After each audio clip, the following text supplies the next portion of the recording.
নমস্কার, আপনারা দেখছেন জেলা বার্তা। আপনাদের সঙ্গে আমি শান্তিপ্রিয়া। শ্রীনিকেতন ও শান্তিনিকেতন উন্নয়ন পর্ষদের পক্ষ হইতে রথ কমিটিকে আর্থিক সাহায্য প্রদান। বোলপুর বিধানসভার অন্তর্গত 25টি রথ কমিটিকে আজ বোলপুর রেল ময়দানে একটি ছোট্ট অনুষ্ঠানের মধ্য দিয়ে আর্থিক সাহায্য প্রদান করা হলো।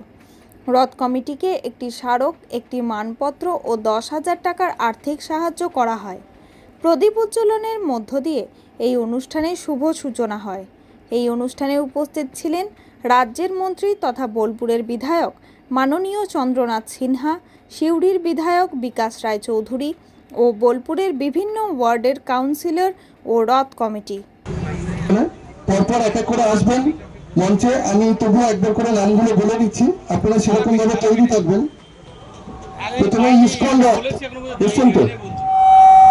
দীনবন্ধু সংঘ রথযাত্রা।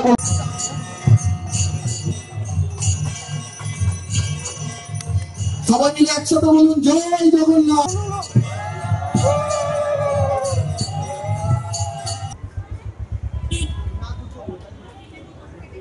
মহাশয়কে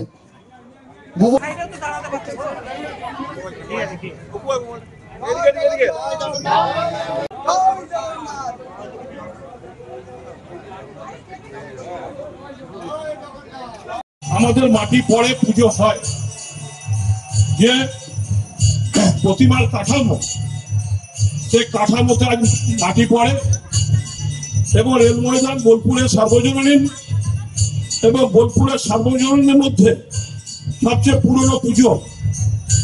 তাই এইখানেই আমরা বেছে নিয়েছি যে আজকে সামনে মায়ের মাটি পড়ছে মণ্ডপে, এই কাঠামোতে, তাই নিয়ে পুজো হচ্ছে।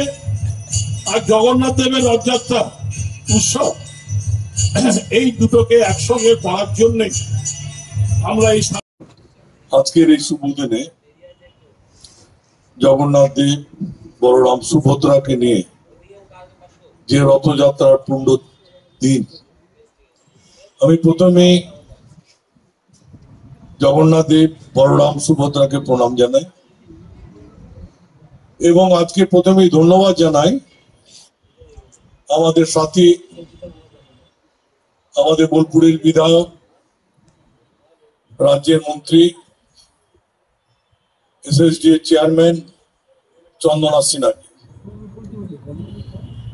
এবারে বোলপুরে সংযোজন হচ্ছে রথযাত্রা যে সকল কমিটিরা আছে। কাজী আমিরুল ইসলামের রিপোর্ট, ভয় টিভি, শান্তিনিকেতন। আজকে জেলা বার্তা এই পর্যন্তই। নমস্কার।